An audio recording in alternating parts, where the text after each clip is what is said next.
Hello and welcome to Nora's World. It's a pleasure coming to you today. This is the day that the Lord has made. Let us rejoice and be glad in it. Thank you for tuning in. It's always a pleasure being connected to you one of the time. And today I'm just going to continue talking to you about a subject that we started a couple of weeks ago, abuse. We spoke about the different kinds of abuses. And then we single out physical abuse, which was the most talked about. Whenever people talk about abuse, it's physical abuse that we always talk about because it's the one that is mostly seen. We give you the definition of physical abuse. We'll give you some of the example of physical abuse, and then the reason why people become physically abusive.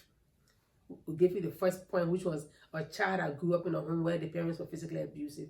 And I told you the reason why people get physically abusive as a child because they grew up seeing their parents being physically abusive to each other, kicking at each other, punching each other, slapping each other, and the children seeing their parents being wounded by being physically abusive, and they become just what they see. So today I will continue with the 4 other points of why people become physically abusive. And so number 2 is a child that was neglected when they were growing up. Maybe you were born in a family where people neglected you as a child. They told you words about yourself. You're not beautiful. You're ugly. You can't amount to anything. And you grew up with that bitterness of knowing that these things were said to you when you're growing up. So when you grow up, you have that attitude of just being self-defensive and telling people, whenever people want to talk to you, always on the offensive side, wanting to just avoid them talking to you, so you become very aggressive to them and you become abusive. That could be one of the points to why it is like that.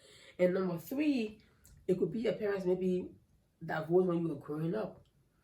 At a very tender age, you saw your parents separated and you became self-read, doing everything on your own, and you got maybe physically abused by some neighbor or in the school where you were going to, maybe by your family in the house, you became physically abused, and you grew up with that attitude of abuse, and you become just what you grew up seeing as a child. Number 4 is drugs and alcohol. Is one of the greatest things that comes to when it comes to abuse. Growing up seeing your parents or maybe your uncles, your aunts, people that you grew up in the neighborhood with, drinking and taking drugs and becoming physically abusive. This is very common. It happens in a lot of communities where people drink, they take drugs, and they're just so aggressive and abusive and very violent. And kids grow up in that environment, seeing those kind of things become just what they see, because for them, this is very normal. It has to be that way to be able to just find your way through being abusive to be able to get what you want. And then lastly is poverty. Poverty is one of the really personal stuff that we ever see. When you don't have the means to raise your children up the way you have to, the kids end up being in the street. And so children grow up in a home where the parents don't have enough to provide for them. For girls at the age of 13, 14, 15, what they seek for is turning towards a man who has a lot of money, and they find themselves just being abused by that man to get what they need to be able to provide for themselves.